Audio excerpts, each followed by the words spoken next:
Perez on the floor together with Arrigo. And Yutok giving them a hard time to make that inbound. Vergara. Vergara Oh! for the win! Oh! Sean Vergara Oh! with that big three. Overtime. Tingnan natin ito. Tignan natin, why, that's too far. That's too far para Oo, dito kay layo. Lorenzo.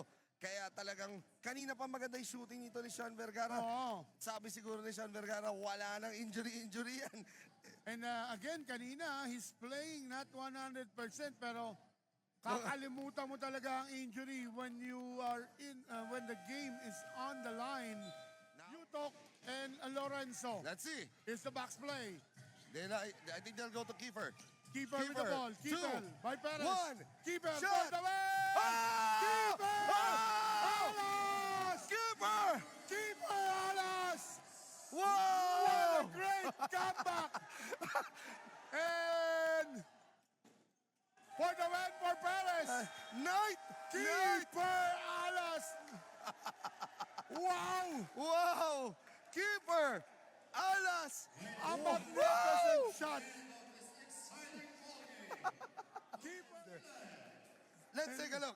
Ito yung ito yun, no? Look at that shot. One-hander. Wow! One more time. Look at Perez. Good defense by Perez. Walang foul yan. Wala. And keeper was looking for the foul, pero keeper with that, yung control of the ball, yung experience na dala-dala ni keeper, and that night as he takes a look at that, and what a game cover.